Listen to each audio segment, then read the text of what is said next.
নমস্কার, আমি ডক্টর সতশ্রী ঘোষ। আজকে আমি কিছু জিনিস আলোচনা করব আমাদের নবাগতা মাদের জন্য। প্রেগনেন্সির সময় আমাদের কিছু কিছু ছোট ছোট সমস্যা আমাদের এসে থাকে। তো সেই সমস্যাগুলো কেন হয় বা সেই সমস্যাগুলো থেকে কি কি মুক্তি পাবো, সমস্যাগুলো খুবই ছোট ছোট, কিন্তু আমাদের সমস্যাগুলো খুব ভোগাতে থাকে। যারা নতুন মা হতে যাচ্ছেন তাদের কিন্তু সমস্যাগুলো রোজই সম্মুখীন হতে হচ্ছে। তাই সেই সমস্যাগুলো থেকে কিভাবে মুক্তি পাবো সেগুলো নিয়ে আলোচনা করব। যাই হোক, তাহলে ভিডিওটা শুরু করা যাক। আজকে প্রথম সমস্যা, যেটা প্রত্যেকটা নতুন মা বা যারা মা হচ্ছেন তারা ভোগেন, সেটা হচ্ছে nausea and vomiting. Nausea vomiting প্রধানত হয় সকালে ঘুম থেকে উঠে। মানে যখনই আমরা একদম ঘুম থেকে উঠবো তো তাদের মানে ভমিটিং বা একটা নশিয়া ভাব আসে। এটা খুব কমন প্রিমি গ্র্যাভিটিতে। তো এটা সাধারণত কখন হয়, যখন মানে একদম প্রেগন্যান্সি শুরুর দিকে হয়। আর এটা আমাদের ফার্স্ট ট্রাইমেস্টারটা যখন হয়ে যায় না, তখন এটা চলে যায় ভমিটিংটা। মানে আমাদের দেখা গেছে 50% ওমেনদের নশিয়া মানে বমি বমি ভাব আর সাথে ভমিটিং দুটো হয়, কিন্তু 25%দের মধ্যে শুধুমাত্র মানে বমি ভাবটা আছে, আর 25% মহিলা আমাদের কোনো রকম কোনো সিমটমস দেয় না। তো কিভাবে আমরা এই সমস্যা থেকে মুক্তি পাবো? কিছুই না, আমাদের একটু ডায়েটে একটু চেঞ্জ আনতে হবে। কি করতে হবে? যেমন একটু শুকনো টোস্ট বিস্কিট খেলেন সকালে, বা কিছু ড্রাই টোস্ট খেলেন, বা ধরুন একটু প্রোটিন রিচ মিল খেলেন, বা ধরুন সকালবেলা প্রোটিন রিচ মিল না, সকালবেলা ঘুম থেকে উঠেই খালি পেটে আপনার অল্প কিছু খেয়ে নিলেন। আর যেটা করবেন যে অনেকক্ষণ সময়ের গ্যাপ দেবেন না, অল্প সময় অন্তর অন্তর অল্প কিছু হলেও খাবার আর মানে খেতে থাকবেন। যেমন 2 ঘন্টা অন্তর অল্প কিছু করে খাবার খেতে থাকবেন। আর যেটা করতে হবে, ফ্যাটি ফুড বা তৈলাক্ত ফুডগুলোকে একটু অ্যাভয়েড করতে হবে। আর ধরুন যে জিনিসগুলো থেকে আপনার যে গন্ধ থেকে বা যেগুলো থেকে বমি ভাব আসে, বা ধরুন অনেকে রেগে গেলে বা অ্যাংজাইটি থেকে আসে, সেই জিনিসগুলোকে বন্ধ করতে হবে। তো আর এই সময় তো ভিটামিন মানে যদি খুব হয় বা আপনার ডাক্তারবাবুর পরামর্শ নিয়ে ভিটামিন B1 বা B6 সাপ্লিমেন্টসগুলোও নিতে পারেন। আরেকটা সমস্যা হচ্ছে ব্যাকএক বা কোমরে ব্যথা। কোমরে ব্যথাটা কখন হয়? কোমরে ব্যথাটাও কিন্তু এটাও দেখতে গেলে 50% মহিলারাও কিন্তু এই কোমরে ব্যথা তে ভুগতে থাকেন প্রেগনেন্সির সময়। কি হয়, ধরুন এটার হলো কি, মানে আমাদের যে জয়েন্ট বা লিগামেন্টগুলো আছে সেগুলো ল্যাক্সিটি হয়ে যায়, মানে সেটাতে রিল্যাক্সিন বা ইস্ট্রোজেনের জন্য এই ল্যাক্সিটিতে বেশি হয়ে যায়।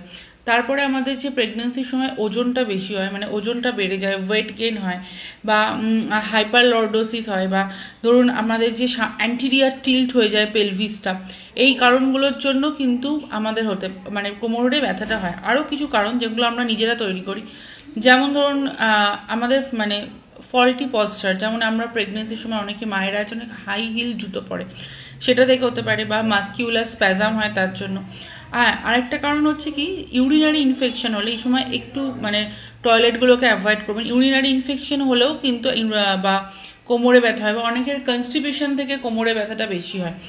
তো আর একটা জিনিস, এক্সেসিভ ওয়েট গেনটা অ্যাভয়েড করবেন। ওই জন্য আমি আগেই বললাম যে ডায়েটটাকে খুব ভালোভাবে মেনে চলবেন। এক্সেসিভ ওয়েট গেন যতটা দরকার প্রেগনেন্সির সময়, ঠিক ততটাই ওয়েট গেন করবেন। এক্সেসিভ ওয়েট গেনের কোনো দরকার নেই। আর যদি খুব কোমরে ব্যথা করে, পাটাকে ধরুন একটু ওপরে তোলে বা হিপটাকে ফ্লেক্সিং পজিশনে রেখে অনেক সময় দেখবেন কোমরে ব্যথাটা বা আরাম পায়, বা স্লাইট মাসাজিং মানে ব্যাক মাসেলস বা এরকম কোনো কিছু থেকে মাসেল স্প্যাজাম বা কোমরে ব্যথাটা আমরা রিলিফ পেতে পারি।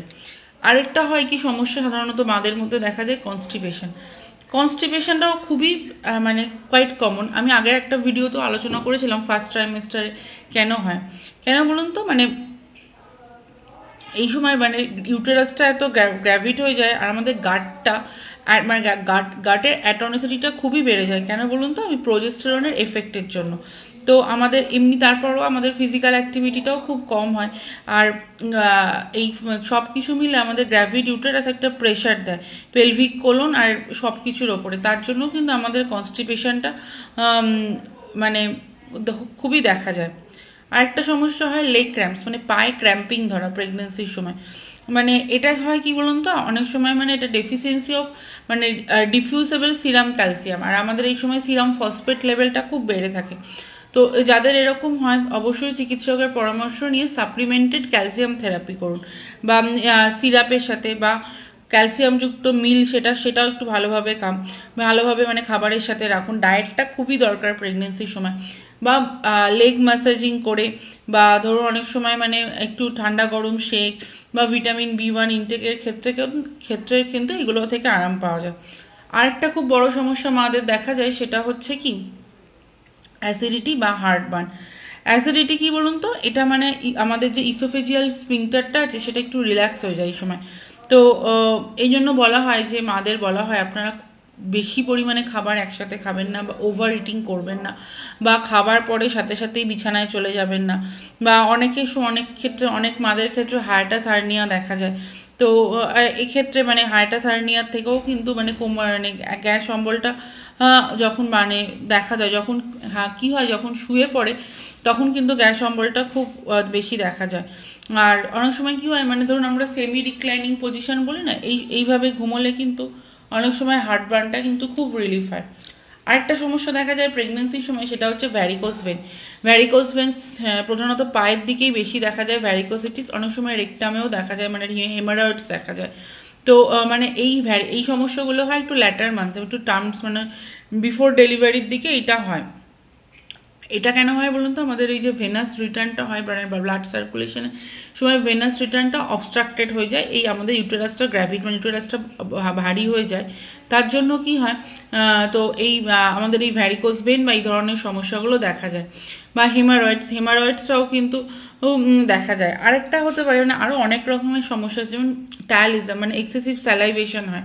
তো এটা মানে অনেক সময় স্টার্চ ইনটেক বা সুগার ইনটেকটাও এই প্রেগনেন্সির সময় বেশি হয়ে যায়, সেক্ষেত্রেও এটা হতে পারে। তো এটা সাধারণত সেরকম কোনো কারণ নেই। হ্যাঁ, আরেকটা হয় round ligament pain. Round ligament পেনটা হচ্ছে ধরুন আমাদের গ্রয়েনের মানে থাইয়ের পাশ দিয়ে একটা পেন নামে। তো এটা সাধারণত ইউনিল্যাটারাল মানে দুদিকেও হয়, বা কোনো সময় একদিকেই হয়। এটা সাধারণত সেকেন্ড ট্রাইমেস্টারের দিকেই বোঝা যায়। তো এটা ওই মানে সবটাই মানে কারণটা হচ্ছে আমাদের গ্র্যাভিড ইউটেরাসের জন্য হঠাৎ করে যদি মানে পাশ ফিরে বা এইভাবে একদিকে ফিরে শোয়ার সময় আমাদের কিন্তু এই জিনিসটা দেখা যায়, যেটা নিয়ে আমরা খুবই মানে করি, মানে সিনকোপাল অ্যাটাক। হঠাৎ করে দেখা গেল একদম খুব সিনকোপ হয়ে গেল, মানে ধরুন অনেকক্ষণ ধরে যে গর্ভবতী মা, যে প্রেগনেন্ট মা অনেকক্ষণ ধরে দাঁড়িয়ে আছে, তো এটার জন্য কি হয় বলুন তো, লোয়ার এক্সট্রিমিটিস দিকে মানে ব্লাডটাকে টেনে যায়। তো এই জন্য পেলভিক ভেনগুলো খুব কম্প্রেস হয়ে যায়। পেলভিক ভেনগুলো এমনি গ্র্যাভিড ইউটেরাসে খুব কম্প্রেস হয়ে থাকে। তো আরও কারণ হতে পারে, ধরুন কোনো কারণে মায়ের ডিহাইড্রেশন হয়ে গেছে, বা হাইপোগ্লাইসেমিয়া হয়ে গেছে, বা মা কোনো কারণে খুব ওভার এক্সারশন করে নিয়েছে। তো এই কি হয় যে হঠাৎ করে খুব মাথা ঘোরা ভাব, বা হঠাৎ করে মায়ের মাথা যন্ত্রণা, বা অনেকক্ষণ ধরে মানে দাঁড়িয়ে আছে, তারপরে দেখছি কি হঠাৎ করে মাথাটা একটু ঘুরে যাচ্ছে। ঠিক এই কারণে এই সমস্যাগুলো হতে পারে। আরেকটা আমি আগের দিন আলোচনা করেছিলাম আরও ডিটেলসে, অ্যাঙ্কেল ইডিমা। তো এটা তো ওই ওয়েট গেন বা গ্র্যাভিড ইউটেরাসের জন্য ভেনাস রিটার্নটা অবস্ট্রাকশন হয়, তো এই ক্ষেত্রে হতে পারে। তো সব কিছু সাধারণ সমস্যা আমি আলোচনা করলাম এখানে নতুন মাদের জন্য। আপনারা সবাই যারা নতুন মা হতে চলেছেন তারা কিন্তু সবাই ভালো থাকবেন, সুস্থ থাকবেন।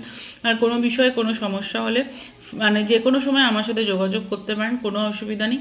সবাই ভালো থাকবেন, সুস্থ থাকবেন, এই সময় হাসি খুশি আনন্দে থাকুন, তাহলেই দেখবেন আপনারা একটা নতুন সুস্থ জীবনের জন্ম দিতে পারছেন। নমস্কার।